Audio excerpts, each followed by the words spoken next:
Thank you for joining and listening to Bill and Teona Wine About the Region, where we talk about government and the politics behind it, nonprofit and the people behind it, business and the money behind it. Let's go, T. We'd like to thank you for tuning in to hear Bill and Teona Wine About the Region.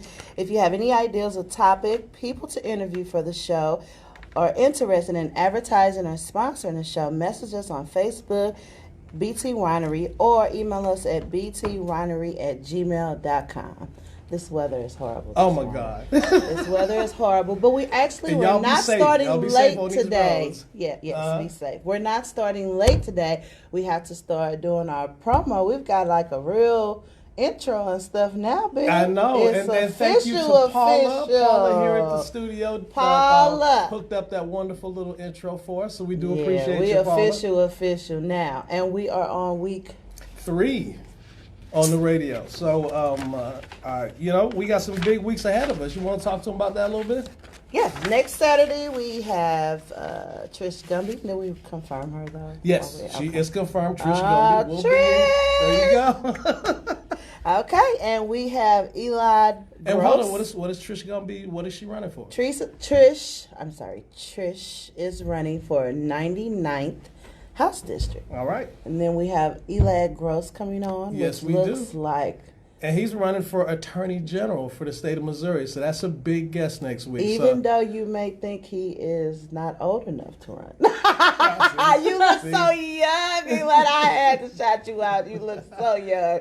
Keep that youth going. All right, that'll be a big show, so we're looking forward to getting those two folks on next week. Yes, we are. So we do want to go ahead and thank Paul Berry and the folks over here at WGNU 920 AM. We have our boy Quentin behind the boards helping us out here early on a Saturday, so we appreciate the opportunity that y'all have given us to come out here and talk to the community that we both care so much about. And we have a cool show planned for today. We have local state issues that we're going to talk about with an attorney who deals with some of those issues, and specifically as they relate to employment law. And we also have our very own Teona, who is going to talk a little bit about her plans. Right. Thank you, Bill. All right, we're going to get to that. Thank you, Bill. So first up, we have an associate attorney with Jackson Lewis Law Firm who is licensed in Missouri and Illinois. Yes, sir. And so we have with us today Contessa Brundridge. Woo! Yay for me. Hi, Contessa. All right. How do I know Contessa? Tell the folks. Me and Contessa met because of Judy Baker. I handled putting all the signs out in North County for Judy Baker. And she ran for state treasurer. And she came to my house, and it was just like a party ever since. You know. Then I found out she went to Mizzou, and my son was going to Mizzou, and then we mixed and mingled up there at the college. We did homecoming together one year. We did a homecoming together, and the rest was history. Here we are. All right. We won't tell you about the homecoming. No, I want to hear about the You parties. had to be there. Yeah. You had to be there. My parents throw the most amazing homecoming every She's year. got some cool parents. My parents know how to No do it up one big. go without a drink in their hand. Did your parents leave you at home a lot when you were kids? No, my parents are unique in that they took us everywhere. Okay. We went and did everything with their friends, and we went on trips, and my parents exposed us to the world from the time we were little You bitty. got some good parents. I like it. Shout out to Contessa's parents. I hope y'all watching this morning. They're probably up, and at a minimum they'll watch the replay if they're still asleep. Well, when you watch the replay, shout out to your parents. Okay. We're going to get started here. Contessa. Yes, ma'am. I understand that you are a labor and employment attorney. Give us a little bit about your legal background and what does it mean to be labor and employment attorney? So my background, I have been out of school 5 years now. I graduated from Mizzou, as we all talked about. MIZ. Shout out to Mizzou. ZOU. Great school. I feel like there's going to be a big bounce back for the Tigers on the football field tonight. I hope so. They ain't been doing too good. I went there for law school, and I knew early on while I was in law school that I wanted to do labor and employment law. I actually interned my first year as a law student with the Missouri Commission on Human Rights, which investigates various charges of discrimination involving both employment and fair housing. They duly file with the EEOC. And so I knew from there on out I kind of wanted to do labor and employment law. And I have been with Jackson Lewis now for about a year, but I've been practicing labor and employment law exclusively since law school. As far as what it means to be a labor and employment law attorney, we do a wide variety of work.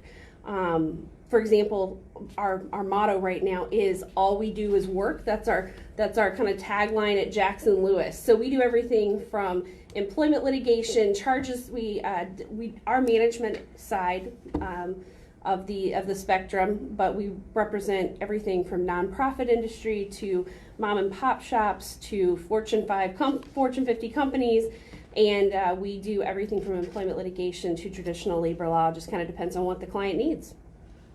All right, so we have to take a break because we got a couple more minutes. I think.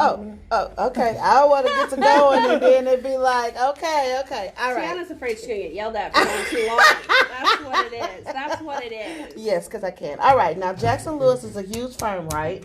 Well, we are a huge firm nationally, but that's what's unique about, and one of the reasons I absolutely love where I work. Jackson Lewis has 900 attorneys nationwide. We have about, I think, 59 or 60 offices nationwide, but here in St. Louis, our office has about 20 attorneys in it, so we still are on the smaller side. I remember when you first went there. I was kind of sad because you left the other, because I really liked that first law office. I love where I'm at. I love the people I work with. I love the clients I get to work with. We work with a variety of clients, and most employers want to do the right thing, and they want to be led to do the right thing. They want to just know what they're supposed to be doing. and my clients are like that. So we are a large national firm. We have all the resources of a very large national firm, but we also have the intimacy of a small, very supportive, very encouraging office. All right. Well, I know that we're getting close to a break here in a second, but let me kind of tee up what we're going to do next. Okay. We're going to get into some labor and employment related issues that people are really concerned about these days. I mean, obviously there's been changes around marijuana law, both for a lot of them for recreational use and medical marijuana. Mm-hmm. So we're going to talk a little bit about that. So if y'all out here want to hear the lowdown on where the marijuana game is these days, you might want to stay tuned. We're also going to talk a little bit about social media and how it has affected the workplace and how people interact.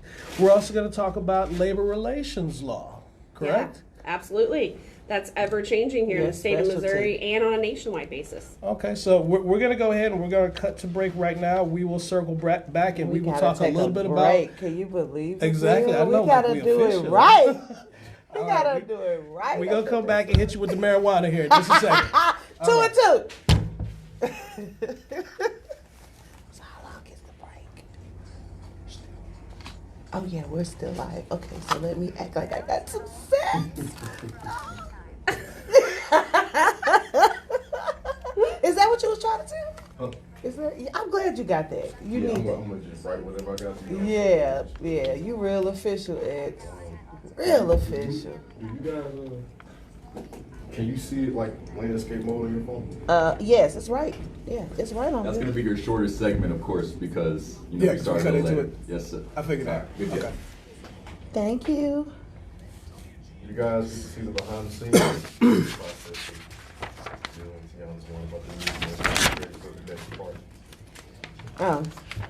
I don't care if we live. We live. This is our reality show. This part is. No, I'm talking about This is reality. You should be sharing it on your page. Now, Yeah, but I got to have this up. Oh, I got my seminar your material. notes. She got notes No, she's up still in this working. mug. All right, Bill. So you bring us in. Yeah. I should say something about everybody that called me this morning that wanted to see the show. Keisha, Jeremy, y'all up this early in the morning? Go to bed. Shoot, sleep late. Y'all ain't have to get up. Y'all could have watched this later. What time y'all? Don't discourage you. Well, I'm just saying, I wouldn't be up early to watch their show. Stay up. Get Texting up. me this early in the morning. What's y'all late? Duh, we're not late, huh? Don't be laughing at me. Y'all know I'm kind. What's this? My dad is listening. My dad is listening. Your dad is listening. Hi, Dad. Hold on. But we about to. Oh, okay. We gotta act like we got sense again. We gonna hear intro music or something? Is anybody talking out there? You want to hear intro music? This is funny.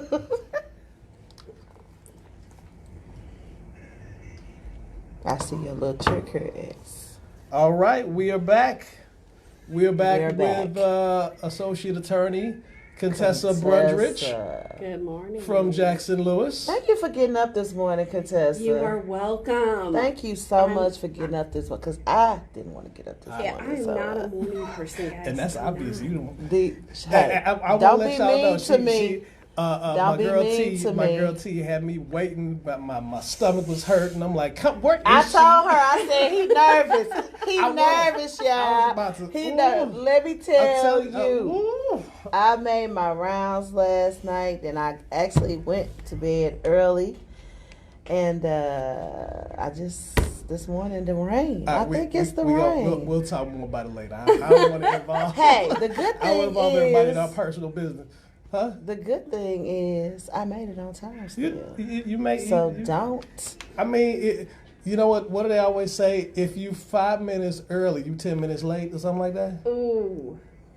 I've heard that. This the employment law I'm just like- specialist. This is the employment law specialist. So. All right. No, you're okay. All right, Bill. All right. Well, let's get back into it. We're talking about marijuana. First, tell us about the changes in the law around marijuana, both recreational and prescription marijuana, or what's the term I'm looking for? I think my network wants to know about Medical marijuana, and recreational marijuana. So, here in St. Louis, we're kind of unique in that, our listeners may be on the Illinois side of things and maybe on the Missouri side of things. Here in Missouri, we passed, the voters overwhelmingly passed medicinal marijuana just last year. That has now gone into effect, and so what that means is individuals with certain health issues, certain ailments, can obtain a prescription for medicinal marijuana use that's regulated, of course, from their doctor, from their treating physician. Over on the Illinois side, they had medicinal marijuana for several of the last years. They just recently, this past year, passed recreational marijuana. However, they did include a lot of regulation to it as far as employers can still require drug testing. Employers can still have a zero tolerance policy for the use of marijuana in the workplace, and certainly employers and employees who are working in safety sensitive positions, whether it's medicinal on the Missouri side or recreational on the Illinois side, safety sensitive positions can still have an absolute zero tolerance policy, for those positions in terms of marijuana use. Wow.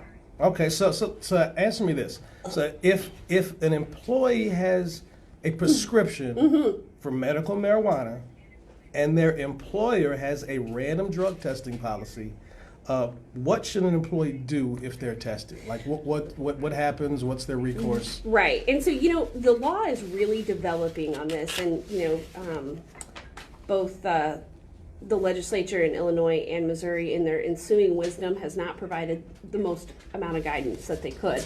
That's typical when bills get passed. We don't get a whole lot of guidance, but the important thing is if you've been issued a prescription for marijuana, and this is both in Illinois and Missouri, because Illinois still supports, in addition to recreational use, making it legal to use, they also still have medicinal prescriptions for this exact purpose.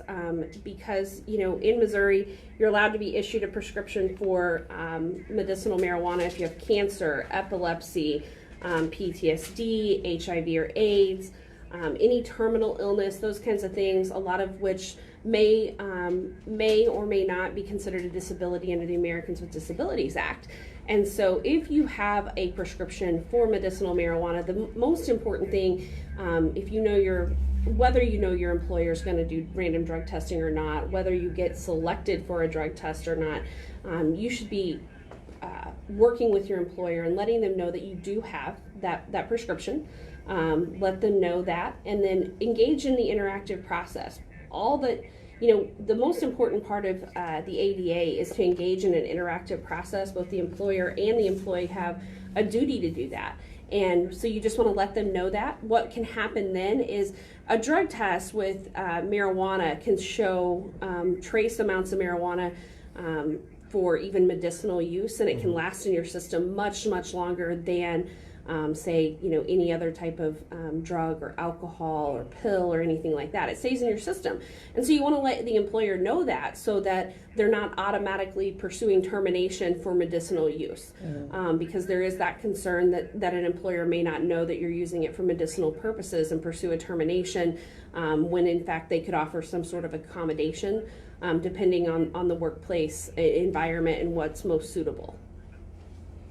Okay. Well, before I ask the next question, let me just say recreationally, do you think that we will ever get like Seattle or Denver? How long do you think it will take for Missouri? And I know Missouri? This was, I go off script sometime. Bill will tell you that. But I think that my network and my friends and my people would like to know, what does it take for the Missouri to get like Seattle, Denver, we got any other states? We have a whole lot of states, actually. Recreationally, California, Nevada, Washington, Oregon, a whole bunch of states. There is a whole bunch of states, and it is a wide trend.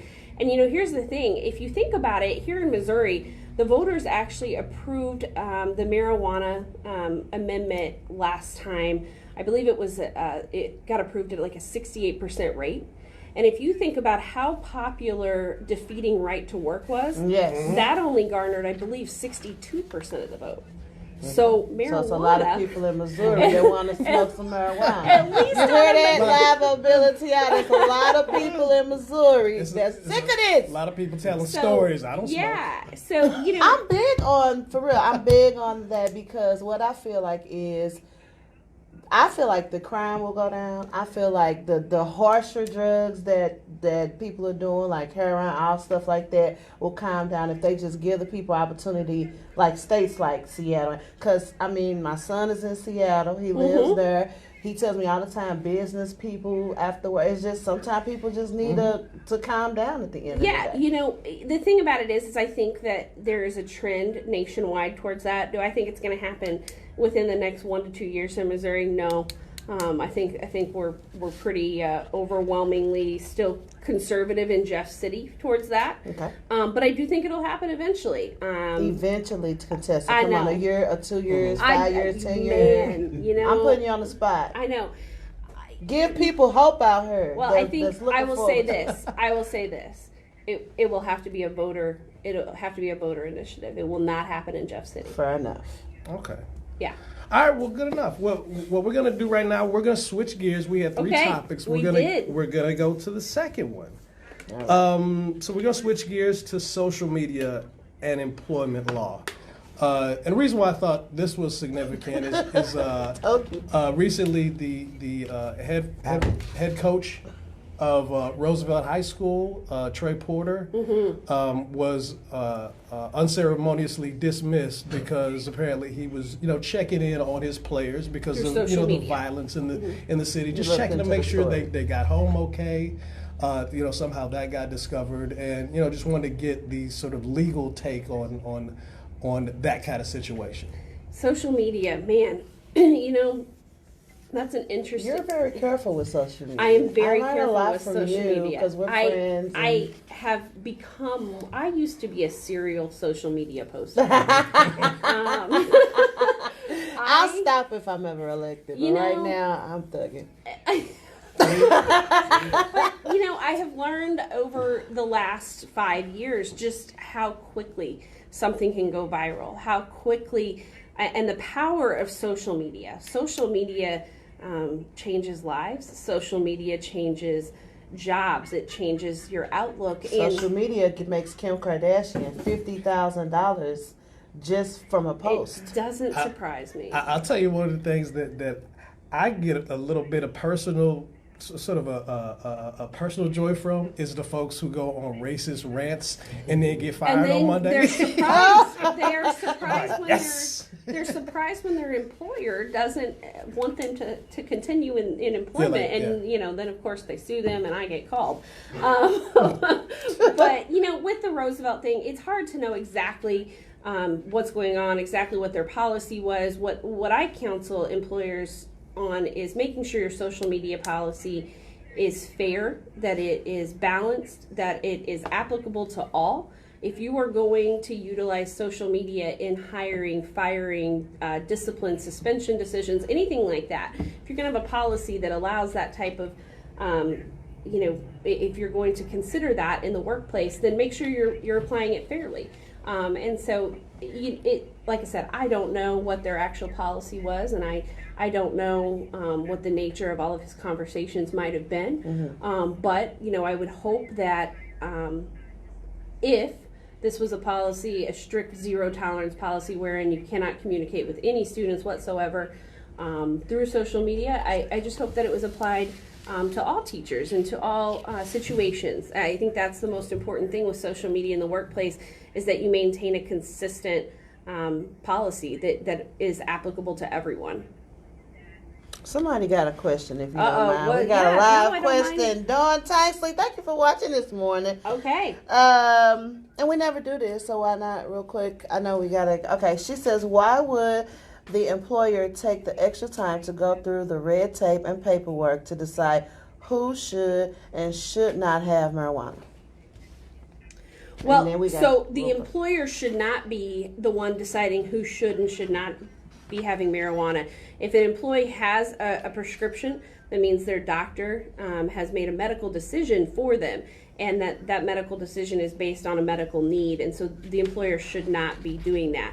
If the employer has a policy against use in the workplace that should align up with their drug and alcohol policy as a whole, shouldn't be applicable generally just towards marijuana use or anything like that, because you don't want to create a disparate impact on marijuana users per se. And so employers should definitely be applying policies evenly, and like I said, if an employee here in Missouri has a medicinal prescription for marijuana, they should treat that.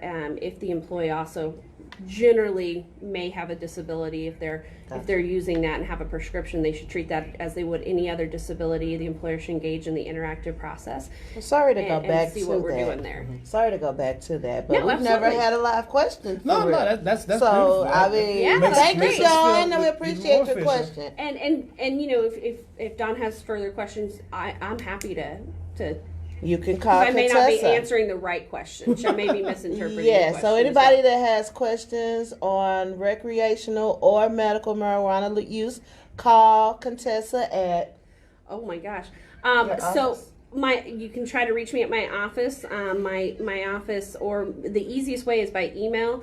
It's contessa.brundridge@jacksonlewis.com. Got you. Now we're going to go to a break. All right. Yeah, we're going to go to a break. And I guess on the other side of this break, do want to find out, can an employer look at my social media, or can an employer require access to view my social media? Okay. So we'll come back. We'll talk We'll about be that. back. on We'll the be other side of the break. back. Okay. I know that we're going to have to cut down her questions, because because I want to get enough time for you too. Why? I'll take less time.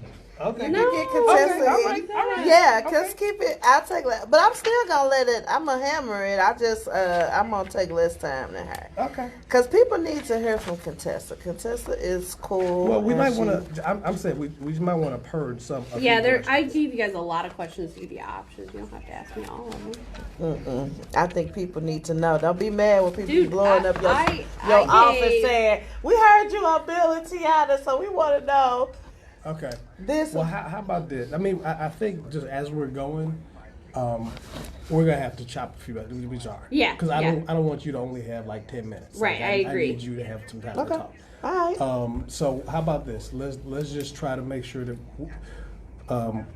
when you're answering, try to be as concise as possible. Okay. Just so we and can short. Just concise and short. Can you do that? Can you? Can either one of y'all I'm do a that? lawyer. I'm a lawyer. My answer is. Let me always tell gonna you be something. depends. Oh, we live? No. Oh, okay. I'm gonna wait. Oh. Wait till this turned off. I'm sick of you. I mean, I gave a 3-hour presentation just on social media in the workplace the other day. 3 hours? This is concise. Okay. 30 seconds. Okay, so where are we starting? Should I start? No, I You're gonna start. Okay. Yeah, I was there. Yeah. It's Do with your the thing, Bill. Okay. And I really want to ask her this though, but the Trump, I want to ask her that, and then I think it's good to ask, can your employer look at? Because I don't even want to really friend my employer. I don't even really want to friend you. No, just so I got people that be like, take it down, Teona, take it down. Like what? All I said was that it's lit. They'll be like, take it down. We're back. All right, we are back. We are back. back here with Associate Attorney Contessa Brundridge from Jackson Lewis. Hey. Thank you for getting up again. You bet. All right. Took some coffee. All right. So, social media and your employer. Yes. Let's go back to that question. Can an employer look at my social media, or can they require access to view? Like, let's say I have my profile set to private. Right. So the short answer is it depends. You want the short answer? There it goes. That's the So problem. in Illinois has some additional guidance for employers. They passed some laws, the Illinois Privacy in the Workplace Act, and it's been amended to include this. So in Illinois, an employer cannot insinuate that you should give them your password, say you have to be my friend on Facebook, anything like that. They cannot do that. In Missouri, we don't have a law against it. However, what I counsel employers on is it's generally not a good idea. I know a lot of employers, at least at a minimum, do look at social media when making hiring decisions. What I advise for employers, any employers listening out there, is to, if you're going to utilize social media in hiring decisions, if you're going to look at it, maybe have a non-decision maker look at the social media. That way, the concern is that you look at social media, you can find out someone's marital status. You're going to find out if they have kids. You find out their race. You find out maybe if they have a disability. You can find out a whole lot on social media within 5 minutes. Mm-hmm. And so we counsel employers to, consider, first of all, just not doing it. There's not a law against it, except for the fact that in Illinois you can't ask someone for passwords or require them to be your friend on Facebook. But in Missouri, there's not a law against it. So you cut us down. It just kind of depends. We try to make sure employers realize there is a lot of risks involved to doing it. It could create the inference that there's something discriminatory in nature found by using social media as a hiring tool or as an ongoing tool for current employees. All right. Can I join groups with other coworkers on Facebook, or is it a good thing or a bad idea? You absolutely can join groups on Facebook, and that's an area we really caution employers not to limit their employees. Mm-hmm. A lot of times, more and more, the rise of groups on Facebook has really started to increase, and employees get together in groups to kind of air their grievances together, and that's one thing that is protected under the National Labor Relations Act. Even if you're not in a unionized workplace, if you are acting in concerted activity with other employees to improve your working conditions, if you want to talk about your wages together, if you want to talk about your break times together, things like that, and more employees do that in groups. And if they're doing that on Facebook, the NLRB has been pretty clear that they're going to treat that communication the same as they would a bunch of employees standing around a water cooler in the office talking about wages, hours, working conditions. So you can join groups, and we really caution employers to not limit that kind of social media activity, as long as the employees are not disseminating confidential information, proprietary information, that kind of thing. Okay. Well, that's wonderful. All right. Well, we're going to switch gears again, and last up, we're going to touch on labor relations. How favorable do you think does the public view unions, just in general? You know, I think it's hilarious that there had been this misconception that the public doesn't have a favorable view of unions in the past, because the public, at least in Missouri and really on a nationwide basis, is very supportive of the right to organize. They are very supportive of collective bargaining, and that was seen here in Missouri. Missouri citizens overwhelmingly defeated right to work, which would have really, really restricted employees' right to collectively bargain. I believe there was about 62% of the voting public who at the same time was voting very conservative in terms of who they elected. 62% of Missourians voted to defeat right to work. So I think that shows that there's a large popularity. How has the Trump administration changed labor law? Oh my. You know, here's the thing. There's the Trump administration doesn't have a direct President Trump himself does not have a direct impact oftentimes on labor law. But he certainly appoints the Department of Labor secretary. He certainly appoints the NLRB judges.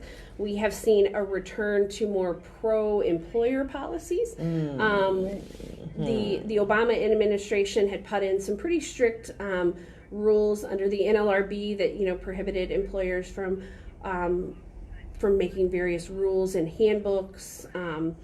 And so it's kind of swung the other way. This is very normal for the pendulum to swing like this between administrations. But Eugene Scalia was just appointed and confirmed as the Department of Labor Secretary. He is former Justice Antonin Scalia's son. So we do anticipate that the Department of Labor will be a more conservative approach to labor relations. We've seen that they have started issuing opinion papers, which provide guidance, and that's good. But it does return to kind of a pre-Obama era as far as labor relations. All right. Well, that's wonderful. That was her quick answer. Was her quick answer. I can be short and sweet when necessary. No, that was beautiful. We do appreciate you. Okay, I'm going to do something. I sort of came up with this last night. I think we want our listeners to come away with something personal, to feel like maybe like they could envision you sort of sitting next to them having lunch or something like that. So, and sometimes it'll be silly. I think this one's silly. I'm gonna start with a silly one. Okay. So here's a personal question. If somebody sends you out to go pick up food at, I don't know, fast food place or whatever, and you're supposed to bring it back, do you eat some before you give it to them? Yeah. There you go. So if you got to pick up 50 wings, it's only going to be 49 wings in the day. I take that back. If you got to go, because I did that before. That's why it depends. I wonder was they going to count them, but it depends on the food. That's true. It depends on the food. I went and got my mom. You gonna eat one? I went and got my mom a tripe sandwich last night from a place on Union. Yeah, I'm not taking a bite out of sandwich. Well, no, but I got the fries too. So yeah, so if somebody sees you get 50 wings, they need to count them because it's gonna be 49. My mama got less some fries. She had less some fries than what she started. You are a disgrace. Shout out to all my DoorDashers. My son does DoorDash, and that's one of their big things. The restaurants seal their bags because they do not want people eating the food. So shout out to DoorDash.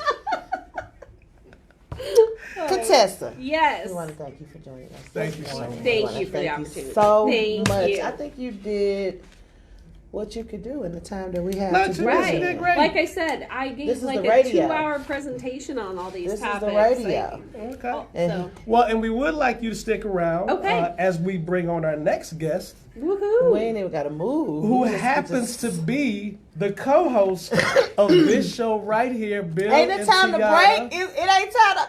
It is not time to Oh break. my The God. co-hosts here of Bill and Teona Wine About the Region, our very own Teona McGhaw-Boure. Come on, everybody get in there. Where is the confetti and the? I think I should have did a little bit more for me. Hey, I was clapping. I don't know what they was doing. Okay, thank you, X. I appreciate this, Bill. Bill, for the ones that think that I would want to have myself interviewed on here, this is actually Bill's idea, right? Yeah. Tiana. Yeah. It's Say about time. something. Yeah. Say, about great. time. And we got to take a break soon, Bill. So, we got 3 minutes. All right, well, okay, so it was Bill's idea, y'all. y'all. Let's go get into it because we got about 15 minutes and we're going to get started. Okay? All right. So what are you planning? I understand you planning to run for something in 2020. Maybe something, more than one thing. What are you planning to run for in 2020? Well, 2020, I am going to, I ran for state representative in 2016 of the 75th District. I ran for state representative in 2018. And I am taking the Deb Lavender approach to this seat because there's so much that I like to do in the 75th District. So I will be running again for state representative of the 75th District. I also ran for committee woman of the Ferguson Township. Now, the way the townships work, you can only run every 4 years. Mm-hmm. And so, you can't just go back every 2 years and hit it. But I am going to run for Ferguson committee woman again just because of some of the things that I feel that's the Ferguson Township. And right now, they don't have as much of a presence as I feel that they should have. You have the president of the township that's running for mayor of Ferguson, Ella Jones, and I feel like that club should pretty much be prepared to, get behind people, support people. I did a few years at the Florissant Township as their vice chair, and I seen a lot. I seen how people poured into their township and took it so serious when they were running, and they didn't really do endorsements as far as money, but they had sample ballots, they put them out, they had senators and higher up people that would pour money into the club, like to help the club, and those are just some things that I feel like I like to bring to the Ferguson Township, so I'm going to take that on too. And I ran for both before, so. Okay. Well, I have to ask, what in the world makes you want to That ain't what it say right here, Bill. What in the world is wrong with you wanting to go up against the Grays continuously? You sound like all the other people that are like, no, but you're nice, you tell Tiana. Hey, you're nice, but the Grays are not indispensable, Bill. The Grays, let me just say, Rochelle, she is a genius to me. Rochelle is, if anything, Alan lucked up when he got her. Oh, wow. Alan lucked up when he got her. I feel like he should worship the ground she walks on. She handles her thing, and she's a boss. All right. But Alan is not Rochelle. And we'll be back after this break. All right. Well, all right. Well, how you go? I'm asking you the questions, and you gonna go to the. Because this stuff is playing in my ear, Bill, and I just want to take a break. All right, we're gonna come back in just a moment with our very own Teona McGhaw-Boure, who's running for 75th House District for the state of Missouri and for Ferguson Township Committee Woman. We'll be right back.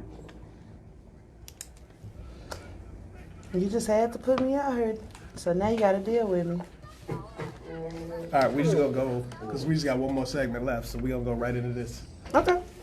Whatever you want to go into. Tilt it up. I got a lot. You said tilt your mic up. Okay, sorry. Thank you. Am I too close to it? No. If anything, you want to almost keep yourself in front of it. Yeah, okay. You got to go right into the chair. Yeah, right. With you going back and forth, of course, looking back and forth, it takes away from the mic, so it sounds like you're much further away. So okay. Just be aware of it. Thank you. Yes, if you don't leave me alone, if you do not leave me alone, you want me to tell my story. Now I'm gonna have to. Okay, so we only have one. We have one more segment left. Okay. From 46 to 58. Ask me what you want. Anything that's important. One more thing.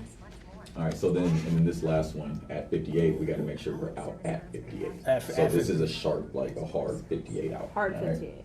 Good deal. Okay, I wish you could hit like a metronome or something in my. I mean, like last 10 seconds or something. Just know right when it's at, you know, I'll let you know when to wrap it up. Okay. Throw something at the glass. He'll throw something at you. Okay. I mean, just try to be as concise as possible, because this. I'll keep it short. I can keep it shorter. It's 12 minutes to go by pretty quickly. 12 minutes, so we got. Cool.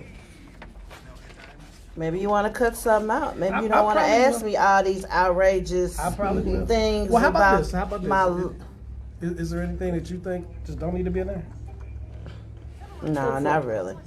I'm down for whatever. Okay. Well, we just having fun. Right now, we just having fun. This was just me and you talking. Yes, we are having fun. And people are talking and stuff out here. What y'all doing up so early? Hey, who's talking? Hey, my dad got in at 2 a.m. from Austin, Look at all Texas. this. See, is that your feed? Yes, that's on the bill. That's on the one about the region. Yeah, my dad's watching. He said he got in at 2 a.m. from Austin, but he still got up to watch Shout it. out to your dad.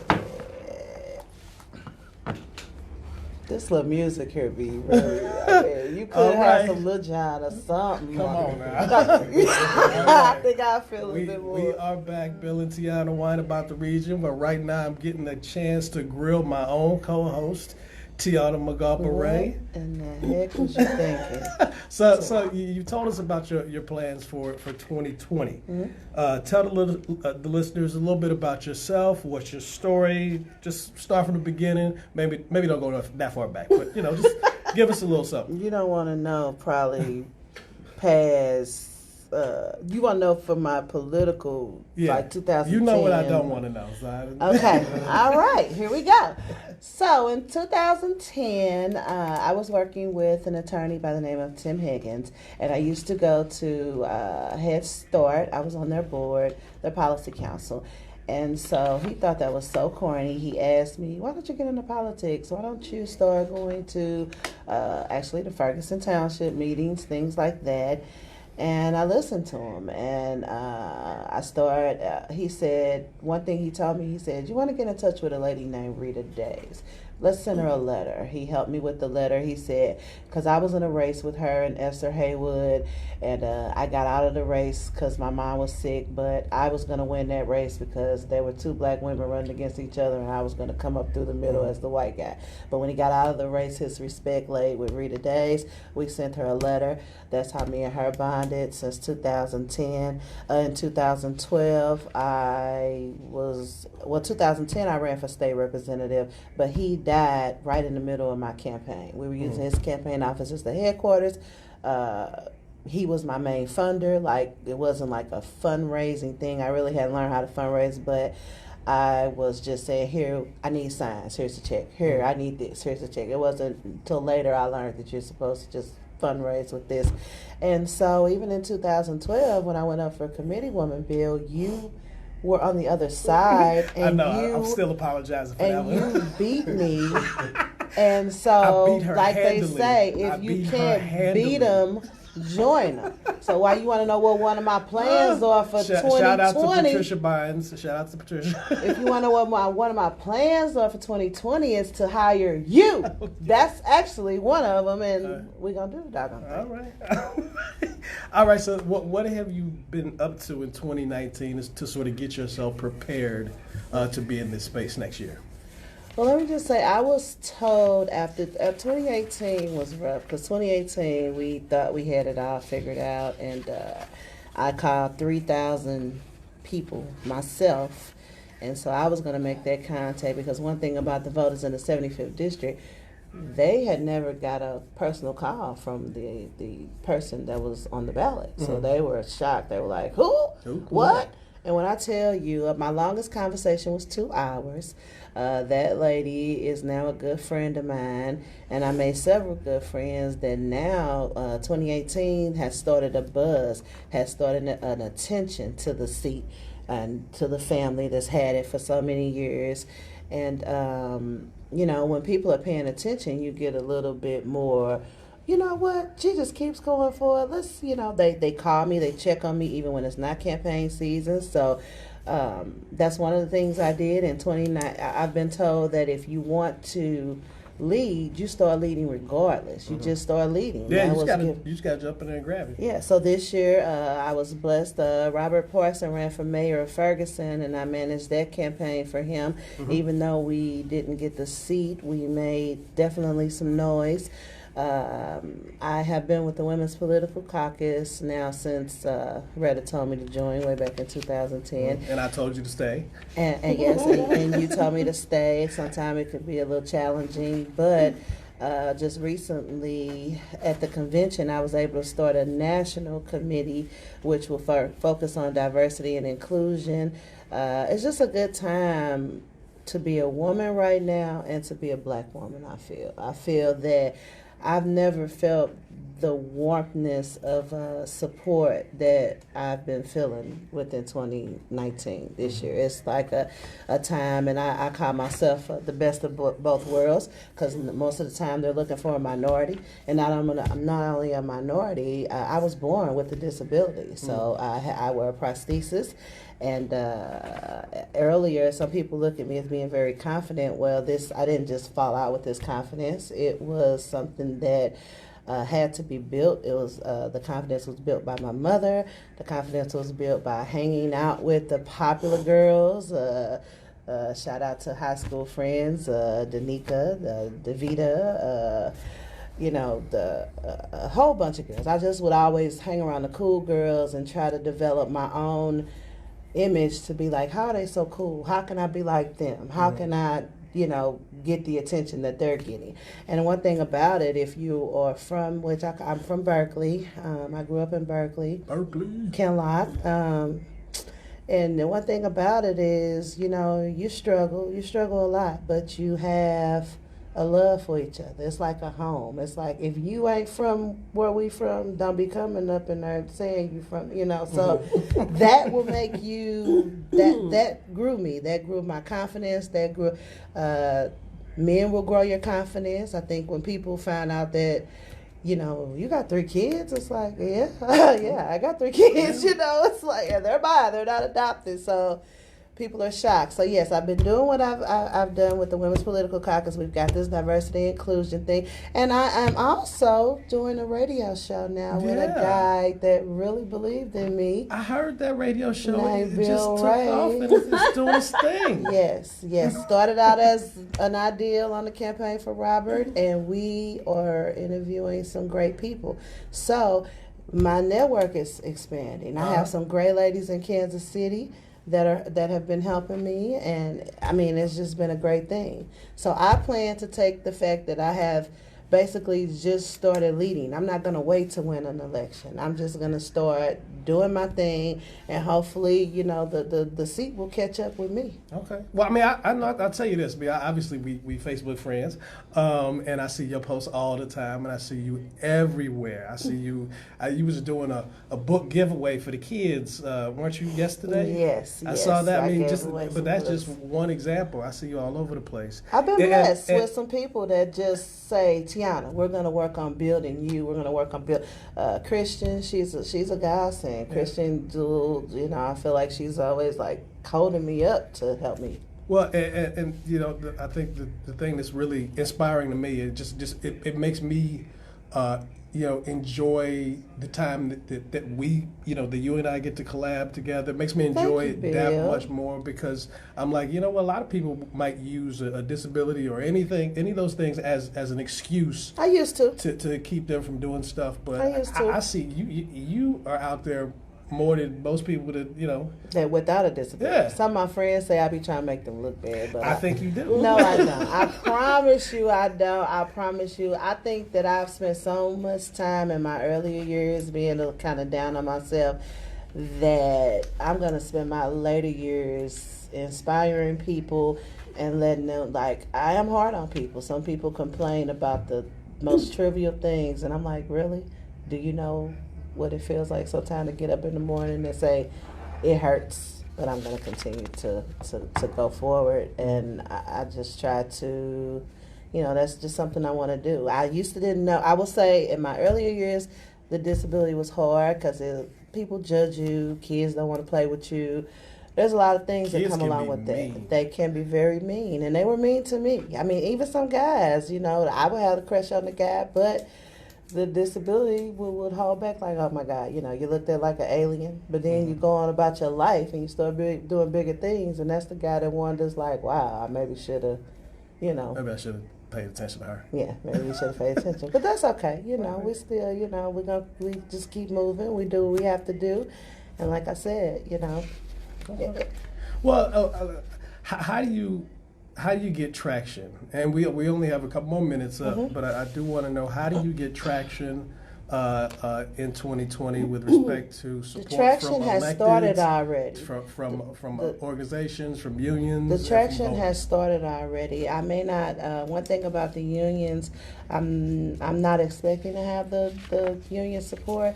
What I am expecting is to have my hood behind me. I'm expecting to have those people that don't care. One thing Trump has done a good job at doing is getting people to pay attention to now that I'm running. And now 2020, he's up too. And it's more like, man, next time you're up, Teona, I'm going to help you this time. My 7-year-old nephew is like, I promise you I didn't vote for Trump. Man, we tease him sometimes. We tell him he voted me and my sister. And so people are paying attention. I know Alan's numbers came up in 2018, but my numbers came up too. It's not like I'm running and I'm going backwards. I'm going forward. We will hit more doors. We will talk to more people, and all right, we'll be successful. And there's something called term limits. So we have term limits. So, like I said, we're taking a Deb Lavender approach. And it's an election, folks. She needs money. There you go. Give her money. I do need money. I do need money. We'll get to that, but let me direct us. We got a minute left. I like this girl. We got a minute left. Of course, Teona, this is our show, but since we got you here talking on these issues, we might actually have to have your opponent or opponents on the show. Bring it. There you go. All I can say is so I want the voters to meet me and meet my opponents and make your decision. I say that in every phone call. All right. Well, we want to thank you for giving the folks a rundown. Teona, Contessa, thank you for giving us some insight on some of the policy and politics around employment law. And again, we want to thank Paul Berry and the great folks here at WGNU 920 AM for putting up with us for one more week.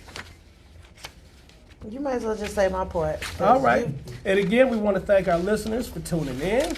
We're going to continue to whine about the region because we care. And if you have ideas on topics or people to interview for the show, or interested in advertising or sponsoring the show, message us on Facebook or email us at btwinery@gmail.com. Thank you. Thank you. Have a good evening.